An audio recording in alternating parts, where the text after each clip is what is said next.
জন্মগ্রহণ করতে পারে না, সুতরাং একটি দেশ দুইবার স্বাধীন হতে পারে না। আবার 24-এর সাথে 71-এর কোনো সামঞ্জস্যতাই আপনি খুঁজেন না।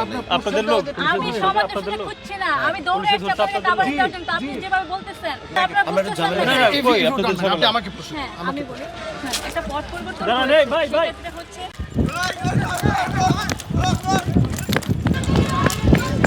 আমি গেল কেন স্লোগান দিছে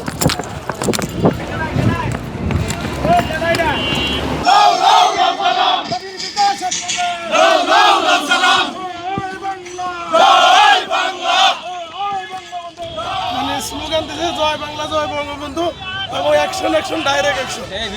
এবং স্লোগান দিয়ে যখন এদিকে আসছে তখন দেখলাম কিছু ভাই দৌড়ায় গেল, ওখানে একজন গাড়িতে উঠে গেল আর ওই সাইডে দুজন ছিল, ওই দুজনের ভিতরে একজন দৌড়ে ওই 1 নম্বর গেট দিয়ে পালিয়ে গেল। আর আমি এখানে দাঁড়ায় আছি, হুজুরে কি করলাম আমার গায়ে ভিক্ষা মেরে, আমি বলছি দাঁড়ান, দাঁড়াইতে বলছি, উনি আমার গায়ে ভিক্ষা মেরে তারপরে উনি দৌড় মারছে, ধরতে পারে না।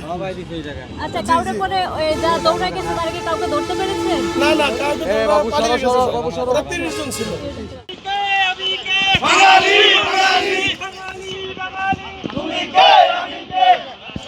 আপনারা মুক্তিযোদ্ধার সন্তান কমান্ডের আপনারা মুক্তিযুদ্ধ সবাই মুক্তিযোদ্ধার সন্তান। আপনাদের স্লোগান ছিল কি কি এখানে কি কি স্লোগান দিয়েছে? জয় বাংলা জয় বঙ্গবন্ধু মুক্তিযুদ্ধের চেতনা হাতিয়ার মুক্তিযুদ্ধের হাতিয়ার গর্জে উঠে আরো কি আরো অনেক স্লোগানই তো দিলেন। আমরা মুক্তিযুদ্ধের সপক্ষের শক্তি, আমরা স্বাধীনতার সপক্ষের শক্তি। আমাদেরকে বাধা দেওয়ার তো কোনো প্রশ্নই আসে না, যেহেতু আমরা মুক্তিযোদ্ধা কমান্ড কাউন্সিলের সন্তানরা, কাজে আমাদেরকে বাধা দেওয়ার তো কোনো প্রশ্নই আসে না।